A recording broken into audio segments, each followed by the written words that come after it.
이어서 그럼 저희 두 번째 발제와 토론 듣도록 하겠습니다. 마을연농 농업 생산단위 조직화의 조건에 대해서 대구 경북연구원의 최정현 선생님께서 발표를 해주시겠고요. 토론은 지역 아카데미 오현석 선생님께서 담당해 주시겠습니다. 발표 토론자 두 분께 환영의 박수 부탁드립니다. 자, 그럼 바로 발표 듣도록 하겠습니다. 네, 안녕하세요. 저 대구 경북에서 왔습니다. 대구 경북연구원의 최종현입니다. 학회 발표가 처음이라 상당히 많이 떨립니다. 좀 보고되더라도 좀 이해를 부탁드리겠습니다. 지금 오늘 말씀드리려고 하는 내용은 마을연농입니다.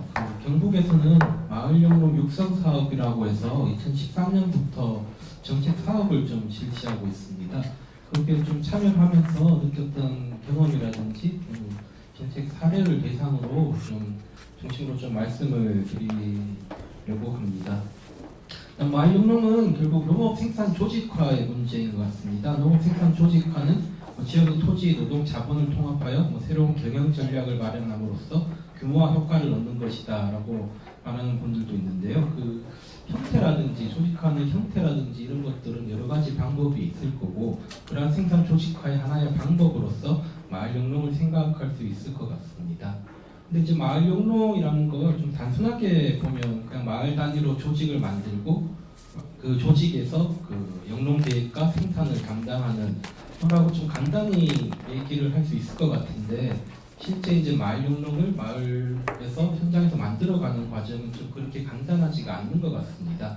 그 조직을 만드는 과정에서 그 마을연농 자체가 좀 공동체적 성격과 개인체적 성격을 동시에 갖고 있는 좀 그런 조직이고 농지나 지역 자원을 둘러싼 이해관계나 그 농가의 경영권 그런 문제까지 좀 복잡하게 얽혀 있기 때문에 이것을 좀 정책적으로 육성하려면 좀 여러 문제점들이 나타나고 이것을 좀 육성하기 위해서 그런 문제점들을 좀 구체적으로 파악할 필요가 있을 것 같습니다. 그래서 이 글에서는 그 2013년부터 실시한 그 경북의 사례를 토대로 좀 그 과정에서 나타난 여러 가지 문제점이나 이런 것들을 좀 정리하는 그런 의미로 좀 작성을 했습니다. 그래서 일단 처음에는 이제 마을연농이라는 게 왜 등장했고 그 개념은 무엇인지를 좀 간략히 정리하고 뒤에 사례에 대해 좀 말씀을 드리겠습니다. 결론적으로 말씀드리면 마을연농이 등장한 것은 그 영세 소농 구조 그리고 고령화된 농촌 농업 노동력 그 두 가지가 좀 핵심인 것 같습니다. 우리나라에서는 그 계속 농업 구조 정책을 계속 실시해 왔었습니다. 아시겠지만 이제 농업의 국제 경쟁력을 제공한다는 명분으로 계속 영세 소농 구조를 대농 구조 중심으로 이렇게 바꾸어가기 위해서 노력을 했었는데 좀 아직까지 그 영세 소농 구조는 좀 많이 대규모 농가 일부 나타나긴 했습니다만 영세 소농 구조가 계속 지속되고 있는 구조인 것 같습니다. 그 농가 고령화도 좀 급속히 진행되어 있습니다. 2015년 그 농림업 총조사 자료에 따르면 농가 계층주 평균 연령은 65세를 넘습니다. 그 65세 이상 고령 농가가 전체 절반을 넘고 40세 이하 농가는 1.3%에 불과합니다. 굉장히 고령화가 많이 진행되었다고 할 수 있습니다. 이러한 두 가지 그 영세 소농 구조와 고령농 두 가지 구조를 좀 합하기 위해서 그 정부에서 그리고 사회에서 그 규모화 조직화에 대한 논의가 좀 많이 진행되었습니다. 제도적으로는 이제 두 가지 그 농업회사법인과 영농조합법인이라는 좀 제도적으로 두 조직체를 만들 그 제도를 정비하고 거기에 따라서 지원하기 시작을 했는데요. 그게 한 1990년대부터 좀 시작이 됐었습니다. 하지만 좀 농가 경영 조직체가 본격적으로 성장한 것은 한 2010년 이후라고 좀 할 수 있습니다. 그 통계 자료를 보면 그 2000년에 이제 3,366개 정도의 조직체가 있었는데 2009년에는 4,902개로 한 1,530개 정도가 증가했습니다. 근데 이제 2010년에서 2011년간 1년간에는 3,459개, 한 10년 동안 증가한 양보다 한 3배, 2배 정도가 넘는 그런 양이 증가했습니다. 이게 크게 이제 정부 정책 쪽에 좀 집중을 조직을 만들어야 정책 자금을 주는 그런 정책이 많이 기여했을 것 같습니다만 아무튼 10년 이후로 조직체가 좀 많이 성장을 하고 있습니다. 근데 이제 문제는 이러한 농가 경제 조직화가 생산보다는 유통, 가공, 그러니까 생산 이후 단계를 중심으로 좀 많이 이루어졌다는 겁니다. 그러니까 생산은 개별적으로 하고 추가는 공동으로 해서 이제 규모화를 달성하는 그런 식의 방안의 조직화가 많이 이루어졌었습니다. 통계 자료를 보셔도 이제 생산 쪽 영농조합법인이나 농업회사법인보다는 가공 유통을 좀 전업으로 하는 그 주업으로 하는 이제 조직체들이 더 많습니다. 저는 이제 여기에 대한 대응이 이제 마을영농이라고 생각합니다. 마을영농만이 아니라 뭐 다른 들녘별 경영체, 농어촌 공동체사 뭐 이런 여러 가지 말들이 나오고 있는데 이제 마을영농도 더 이상 이제 가공 유통이 아니라 생산 쪽의 조직화에도 신경을 써야 된다. 그래서 지연성에 기반한 농업 생산의 조직화에 대한 관심이 마을영농이라고 좀 생각할 수 있을 것 같습니다. 일정 지역 내에서 지역의 농업 자원을 효율적이고 효과적으로 활용할 수 있는 자기 완결성을 가진 농업 경영 조직체 육성, 여기가 좀 마을영농의 등장 배경이라고 할 수 있을 것 같습니다. 등장 배경은 좀 이렇게 정리할 수 있을 것 같고요. 개념과 특징을 좀 말씀드리겠습니다. 마을영농에 대한 연구는 좀 그렇게 많지는 않습니다. 좀 마을영농에 대한 연구는 글을 좀 참고하면 될 것 같고요. 이제 마을영농 외에도 뭐 마을 단위 농업 경영체라든지 지연성 조직 경영체라든지 침낭영농은 일본에서 나온 말인데 뭐 동일한 개념으로 볼 수 있고요. 그러니까 마을영농과 유사한 그런 개념들을 하는 연구들은 좀 일부 있었습니다. 근데 이런 연구들에서 좀 공통적으로 나타나는 개념의 특징 중 하나는 이제 첫 번째는 농업 생산 요소의 변화를 좀 말을 하고 있다는 겁니다. 이 생산의 기본 요소는 토지 노동 자본인데 이러한 토지 노동 자본을 기존과 달리 좀 새로운 방식으로 변화하는 그런 게 좀 나타나고 있습니다. 토지면에서 보면은 이제 소규모로 분산된 토지를 마을영농을 조직을 중심으로 집약하여 공동으로 이용해서 규모화 효과를 얻는 것. 뭐 자본 측면에서 보면은 뭐 비료 구입이나 이런 걸 공동으로 하는 그런 효과도 있지만 특히 농기계를 공동으로 이용함으로써 좀 효율적인 영농 생산을 할 수 있다. 이런 것이 좀 많이 강조되고 있었습니다. 또 노동과 관련해서는 지금 과수와 고령화된 농업 인력을 좀 합리적으로 담당하는 역할을 재조정하는 그런 것들이 개념에서 좀 많이 나타나고 있었습니다. 그럼 보통 이제 경북에서 스태몬드는 마을영농 추진하는 주체를 마을영농 리더, 농기계 자격자, 보조 작업자, 뭐畜牧의 타작복 작업자, 2차, 3차 분야 비즈니스 종사자 좀 복잡하게 다루고 있는데요. 이런 것들은 뭐 여러 가지 역할과 그 마을의 특성에 따라서 다양하게 나타날 수 있겠지만 중요한 것은 이제 마을의 그 인력들, 마을 주민들을 좀 특성과 맞춰서 역할을 다시 한번 배분하는 그런 것들이 이제 개념 속에 나타나고 있습니다. 그리고 근데 이제 이러한 것들은 이제 농업 생산 요소의 조직화라는 것들은 뭐 기존의 논의들, 일반적인 이제 농업 경영체를 육성한다는 그런 논의들과 크게 다르지 않은 것 같습니다. 근데 이제 마을영농의 좀 특징이라고 하는 것은 앞에 잠깐 말씀드렸습니다만 이제 공동체적 성격과 그 경영체적 성격을 동시에 가지고 있다는 그게 좀 가장 중요한 요소인 것 같습니다. 그러니까 특징적인 점은 이제 조직화를 위한 기반으로서 비공식적인 네트워크를 이용한다고 좀 말씀드릴 수 있을 것 같은데요. 그 비공식적인 네트워크라는 게 이제 마을 공동체 혹은 지역 사회라고 할 수 있습니다. 그게 좀 가장 중요한 특징인 것 같고요. 뭐 이러한 것들 때문에 이제 마을영농에서는 단순히 생산만 많이 해서 효율적으로 생산해서 수익만 얻는 거 거기에만 집중하는 게 아니라 농촌 마을의 복지 생활 서비스 기능까지 그 마을영농 조직에서 함께 안고 가려는 그런 움직임도 함께 나타나고 있습니다. 그러니까 마을영농의 궁극적인 목적은 소득 증대를 넘어서 마을 공동체 보건을 통한 마을의 유지, 활력 증진, 농업 농촌의 지속 가능성 증대, 좀 여러 가지 큰 목표를 좀 담고 있는 것 같습니다.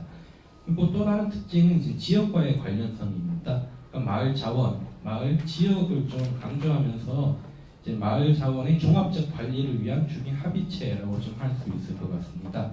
그럼 두 가지, 그러니까 공동체적 성격과 지역과의 관련성 두 가지가 기존에 논의되는 농업 생산 경영체 조직과 좀 큰 차이라고 할 수 있을 것 같습니다.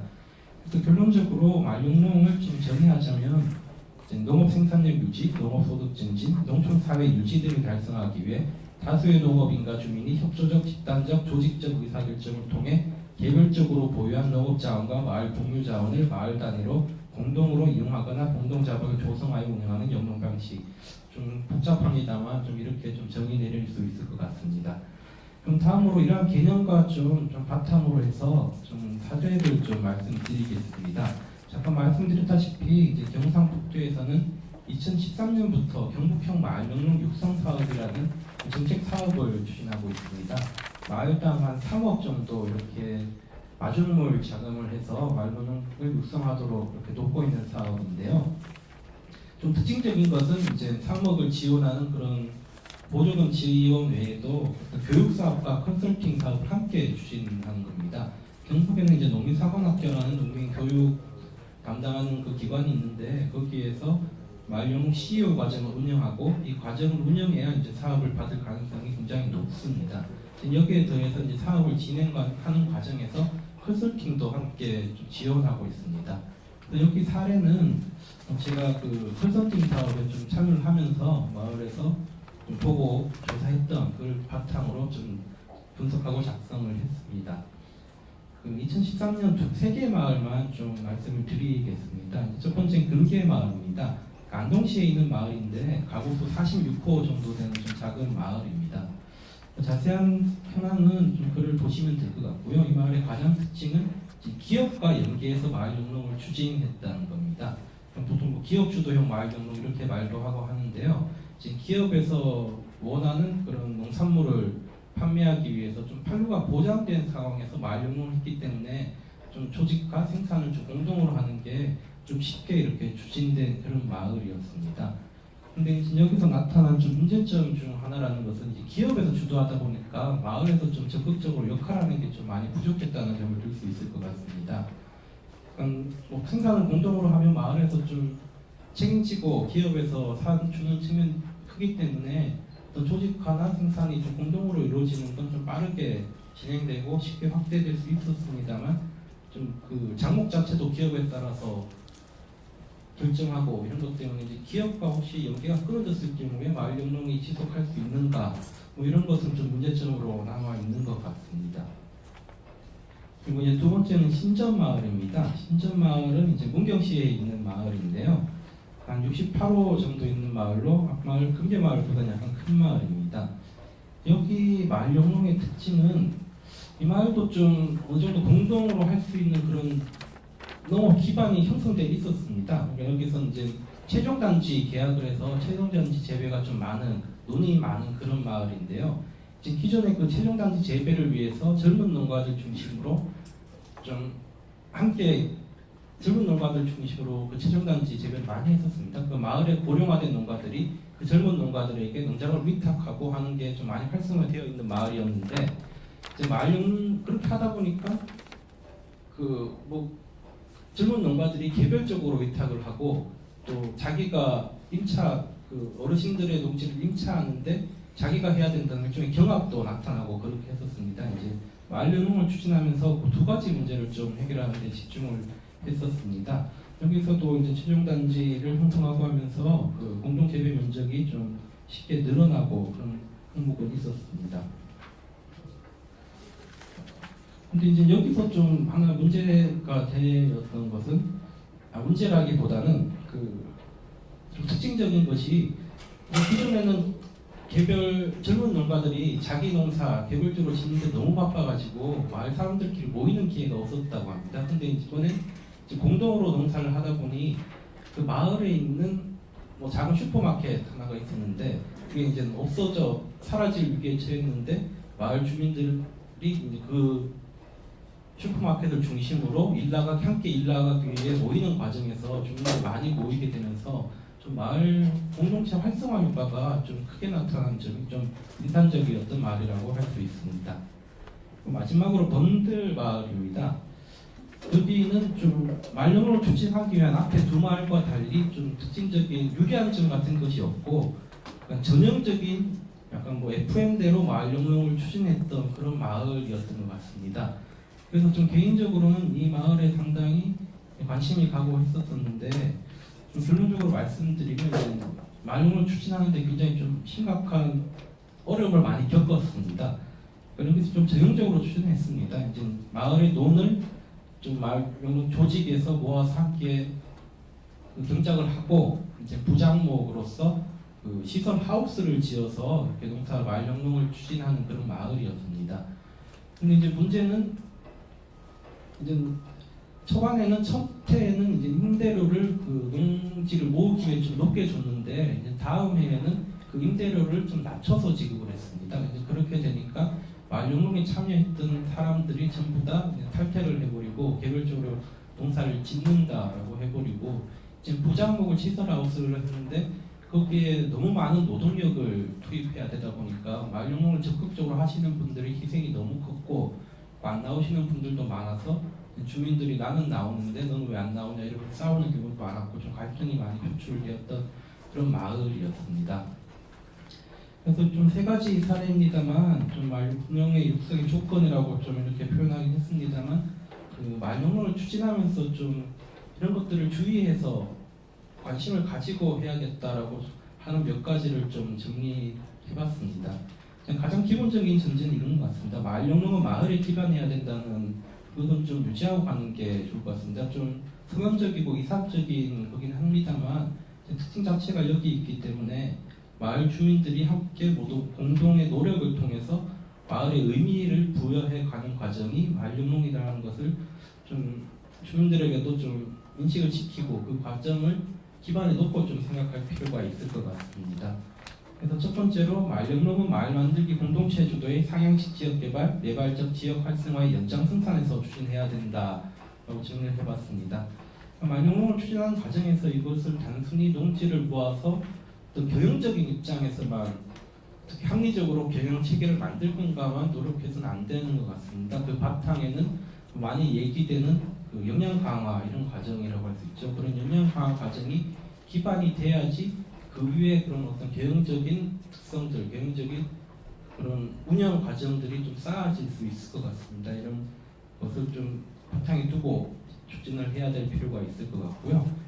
두 번째로 운영 방식을 주민 합의 그리고 구체적으로 설계하고 또 이것을 개선해 가야 되는 그런 과정이 좀 쭉 이루어져야 될 것 같습니다.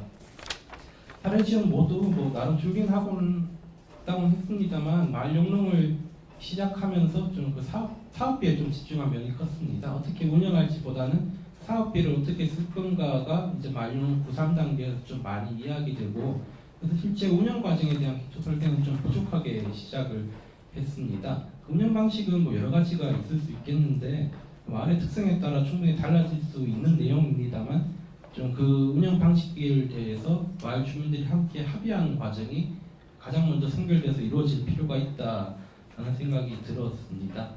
그리고 세 번째로 그 주민들의 집합 행동을 강화하기 위한 수단을 좀 마련할 필요가 있습니다.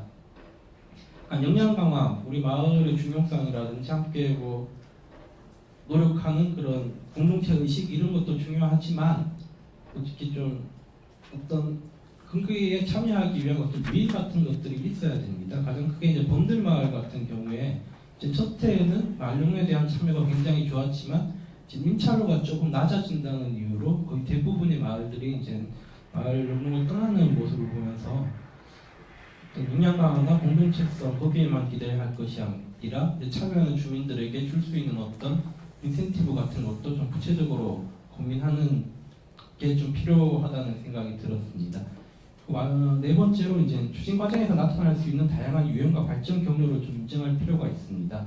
경북에서는 이제 처음에는 너무 마을 영농의 완성형이라고 해야 될까요? 그러니까 마을이 하나의 농장처럼 운영되는 그런 것을 목표로 했었는데 실제 이제 마을에서는 그런 단계까지 가기까지가 굉장히 힘들다는 거죠. 또 마을 영농 마을 영농의 모습이 또 다양하게 나타날 수 있고 그것을 어떤 마을 영농의 다양성이라고 하든 마을 영농의 발전 단계라고 하든 좀 나타날 수 있는 여러 가지 모습들을 좀 인정하고 좀 추진할 필요가 있다는 생각이 들었습니다.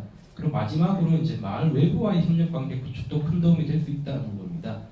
내생적 발전이 좀 강조되면서 어떤 외부로부터 들어오는 지원이나 이런 거 없이 자체적인 발전에 대한 어떤 그런 주장들도 있고 있는 것 같은데요. 마을 영농에서도 일정 부분 외부의 지원, 그러니까 기업 주도형이라든지 어떤 그런 식의 외부의 지원이 마을 영농 육성, 그 안정적으로 가는데 좀 큰 도움이 될 수 있을 것 같습니다.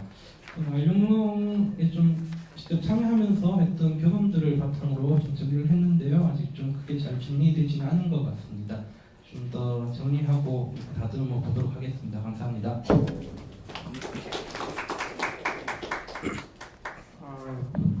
최 선생님께서 이 마을영농에 대해서 저희가 뭐 잘 모르는 저 같은 경우에도 이게 들어보니까 아주 쉽게 이해할 수 있게끔 마을영농의 개념, 등장 배경, 특징, 향후 육성 조건 이 세 가지 측면을 나눠서 간결하게 사례까지 들어가면서 말씀을 해주신 것 같습니다. 그럼 지정 토론자이신 오현수 선생님 토론을 듣도록 하겠습니다. 예, 안녕하세요. 제가 학생 오현식입니다. 최중원 박사가 지금 마을영농에 대해서 논문 준비하셨는데 전체를 쭉 읽어보면 이렇게 농업생산단위 도시화의 조건 그거 관련돼서 현재 지금 진행되고 있는 마을영농 사업이 이렇게 긍정적으로 기술하고 있는 것 같지 않아요, 그렇죠? 제가 이 얘기를 왜 하냐면요, 사실 2000년대 초반부터 정부의 농업 정책, 그다음에 농촌 정책 사업들이 사실 마을 단위로 이루어진 것들이 굉장히 많이 있어요. 특히 농촌 개발 사업들이 그렇고, 그다음에 마을 영농과 같이 농업 생산과 관련된 이런 공동 사업들, 그다음에 그 이후에 판매를 조직화, 생산 단위에서 여러 가지 조직화 사업들이 굉장히 많이 이루어졌었는데, 굉장히 여러 가지 명칭으로 굉장히 많이 이루어졌지만 실제 지금 상태가 어떤가에 대해서는 굉장히 좀 회의적인 것 같아요.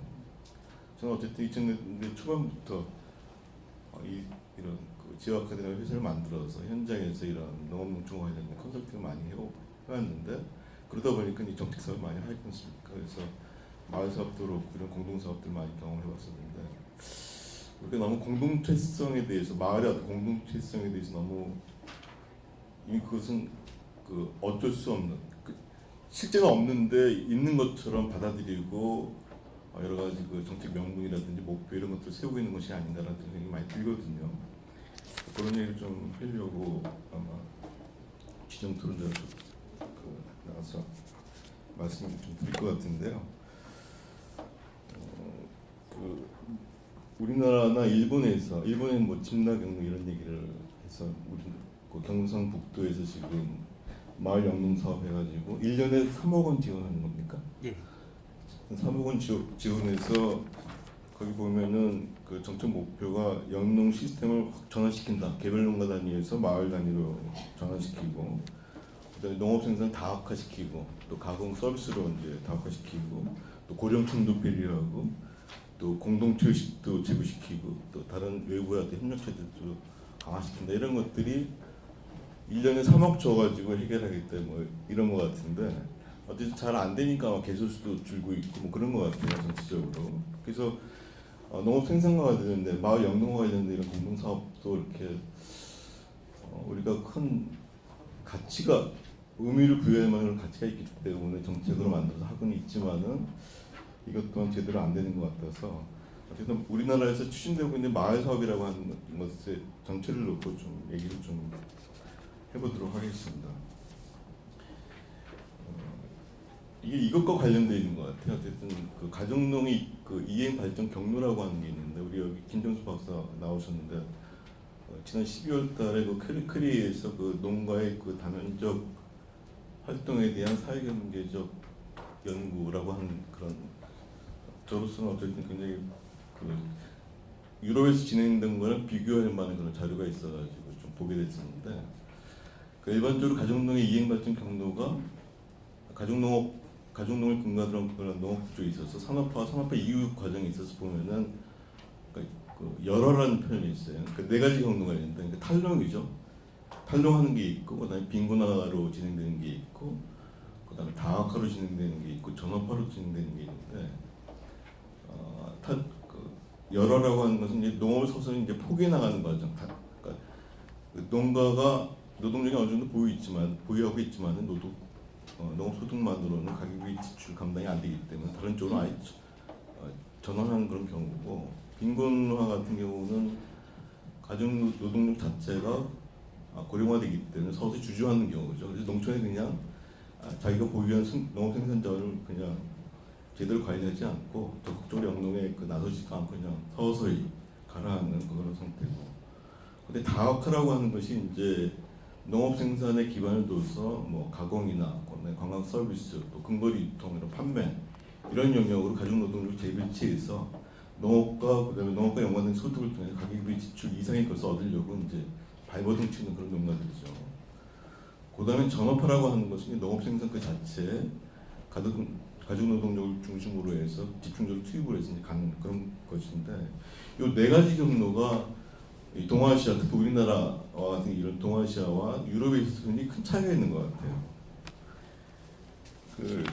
그래 연구에 의하면은 이 다학화 농가 제가 이제 주목하는 거는 유럽 같은 경우는 1960년대 전후로 해서 본격적으로 농업 근대화가 이루어지는 과정에서 농업기록법 체제로 이제 들어갔지 않습니까? 들어가서 이제 가정 50년대 말만 하더라도 굉장히 복잡한 농촌 사회 구조가 있었거든요. 뭐 지주, 대농, 기업적 대농, 자장농, 소장농, 또 토지 없는 농업 노동자 이렇게 복잡한 구조로 있었는데 어쨌든 60년대 이후에 이런 것들을 전환시키기 위해서 부부 노동력 두 단위의 성인 노동력 두 단위의 가정농들이 가족을 구성해서 농업을 통해서 뭔가 가계비 지출 이상의 것을 얻을 수 있게끔 모든 정책 수단을 다 바꿉니다.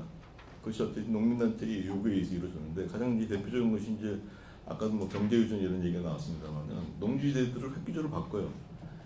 그러니까 뭐 소유가 중요한 것이 아니라 실질적으로 경작자가 거의 소유권에 준하는 이용권을 갖게끔 확실하게 바꿉니다. 예를 들면은 한번 임대차 계약을 하려면 9년이 해야 되고 그 자식이 물려받아서 농사 짓겠다 그러면 줘야 되고 소유자가 땅을 회수할 방법은 확실하게 농업을 승계할 자식이 영농예설을 갖고 여러 가지 것들이 충족돼야지만이 땅을 회수할 수 있는 그거 외에 방법이 없을 정도로 실질적인 경제 유전의 원칙이 이루어졌던 것이죠. 그다음에 서장료의 어떤 상한도 또 조례에서 해야 되는 이러다 보니까 또 그리고 농업을 아무나 짓는 것이 아니죠. 밭에다 씨 뿌린다고 해서 농사 짓는 건 아니고 어쨌든 일정 규모 이하로 농업 부분 진입하면 다 막아버립니다. 토지는 소유 또는 임대는 아무나 할 수 있지만은 그 경지를 실질적으로 농업 경영에 이용하기 위해서 경작권 허가제도라는 것을 도입을 해가지고 경작을 하느냐 마느냐라는 것을 노구조 정책 차원에서 결정하는 그런 시스템을 도입을 해요. 어쨌든 그러면서 동시에 이제 구조 정책과 시장 정책이 같이 가는 거죠. 시장 정책이라는 것은 생산비 플러스 적정 이윤을 보장할 수 있는 수준의 시장 가격을 유지하기 위해서 심지어는 국가가 사다가 바다에 버리는 한이 있더라도 그렇게 이제 해온 것이죠. 이런 것들을 한 30년 하다 보니까 그렇게 설계된 가정농들이 어떻게 변하게 됐냐면은 여러 빈곤화 다학화 전업화가 있지만은 처음엔 전업화 중심으로 쭉 가다가 80년대 이후에 농업 정책이 후퇴하면서 다학화 농업들이 엄청나게 늘어나기 시작해요. 그것이 이제 관광 패러다임, 그러니까 블루 투어리즘, 화이트 투어리즘, 그린 투어리즘이 이루어지면서 농촌 지역의 관광 시장이 형성되면서 이 패러다임을 타고 농업 경영 다학화라는 것이 이루어지기 시작하고 이것이 다시 가공비랑 연결되고 또 근거리 유통망이랑 연결되고 해서 생산과 소비 관계가 바뀌기 시작하는 것이죠. 그래서 이 전업화된 농가, 다학화된 농가들을 중심으로 해서 이 가정농 구조가 재편돼서 이것이 지금 우리가 좀 부러워하는 그런 유럽의 농업 구조, 농촌 사회의 새로운 모습을 갖고 있는 것이죠. 근데 주목할 것은 농업 경영 구조를 이렇게 비교를 해보면 거기는요 35세에서 55세 사이층이 굉장히 두터워요. 남녀 교육주들 뭐 어쨌든 간에 35세에서 55세 굉장히 두텁게 형성되어 있고 이 농가들이 자녀들 두세 명을 다 데리고 있어요.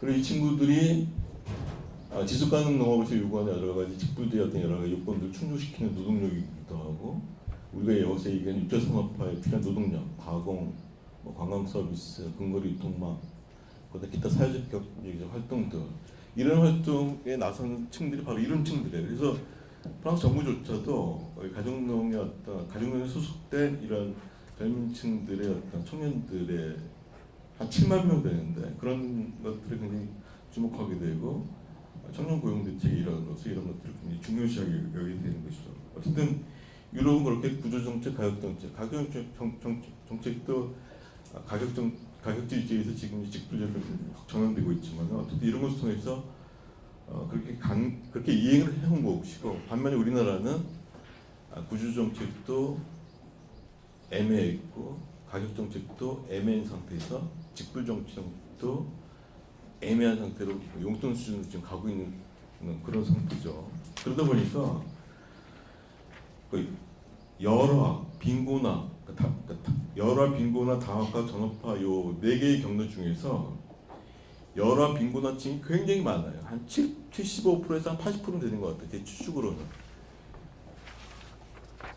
다학화 농가는 우리 그 농경연구에서 한 16% 잡았는데 한 15% 정도 되는 것 같고 전업 농가가 한 10% 됐는데 이 전업 농가는 지금 FTA 때문에 점점 어려운 상황이죠. 그래서 이런 상황에서 2000년대부터 어쨌든 정부는 마을 단위로 접근하기 시작하고 마을로 뭘 해보자 뭐 이런 얘기를 많이 하겠는데 의외로 그러니까 여기는 두 가지 전제가 있어요. 그러니까 정책 사업을 뭐 예산 따기 위해서는 어떤 뭐 공동체성에 대해서 얘기하고 하면 이제 꼭 죽으니까 그런 얘기 많이 하고 뭐 농촌이 아름답다 뭐 이렇게 얘기하면은 뭐 이렇게 얘기를 하는데 이 공동체성에 대해서 우리가 너무 과도한 기대 또는 현실과 도외된 그런 인식을 하고 있다라는 생각이 많이 들고요. 그다음에 농촌의 아름다움과 여기에 대해서 퀘션이 많다는 얘기죠. 그래서 이런 부분들에 대해서 좀 현실을 직시하고 차라리 그나마 가정노동력을 현재 보유하고 있고 그다음에 뭐 귀농귀촌이라든지 청년식 실업 문제 이런 것 때문에 새로운 승계 구도를 가질 가능성이 있는 그런 농가들을 중심으로 해서 농업의 어떤 생산 조직화 사업이라든지 그다음에 육체산업화라고 하는 거, 그다음에 마을 개발 이런 것들 전면적으로 재편할 필요성이 있겠다라는 생각이 많이 듭니다. 그래서 그런 것들로 가야지만이 그나마 농업과 비농업 부분과의 어떤 그런 격차, 그다음에 또 사실 뭐 4차 산업혁명으로 대변되는 이런 비농업 부분의 엄청난 자본 축적과 그에 따른 어떤 노동 생산성의 어떤 증가 속도 이런 것들 과연 농업 농촌 부분 따라잡을 수 있을까? 그러면은 농업 부분이 과연 직업으로서 선택 가능한 그런 부분으로 과연 남을 수 있을까? 그 방법이 무엇일까? 뭐 이런 것들 많이 생각하게 됩니다. 이런 부분들 우선 생각을 하고 그런 농가들이 다학화나 전업화된 농가들이 필요에 의해서 공동 사업을 구성할 수 있는 시스템으로 가야 되지 않겠나 이런 생각 좀 해봅니다. 마치겠습니다.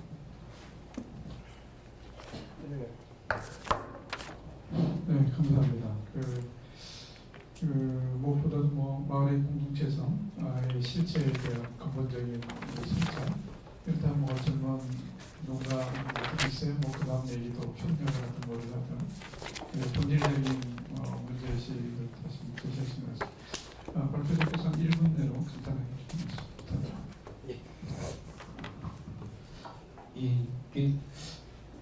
문득 박사님께서 말씀하신 대로 이제 우리나라 농업 중심은 가정농이고 이제 마을영농은 이제 가정농 일종의 대안인 것 같습니다. 이제 되게 힘들고 어떻게 할 수가 없으니까 마을영농이라는 개념이 나온 거고 말씀하신 대로 굉장히 좀 이상적이고 힘든 그런 측면이 있는 것 같습니다. 그렇지만 마을영농도 나름 우리나라 농업 구조에서 가질 수 있는 의미가 있을 것 같다고 생각하고 말씀하신 것처럼 그리 좀 부정적인 느껴지셨다고 하는데 이제 제가 부정적이라고 느끼는 건 그 마을영농을 추진하는 과정과 정책적 지원의 방법 이런 것들이 아직 다듬고 이렇게 만들어 가야 될 부분이 많은 것 같다. 그런 부분에서 좀 개선할 게 많이 있는 것 같습니다. 네, 이상입니다. 예, 고맙습니다. 저희 뭐 시간이 조금 지체돼서 다음 발표로 바로 이어가도록 하겠습니다. 두 분 감사합니다.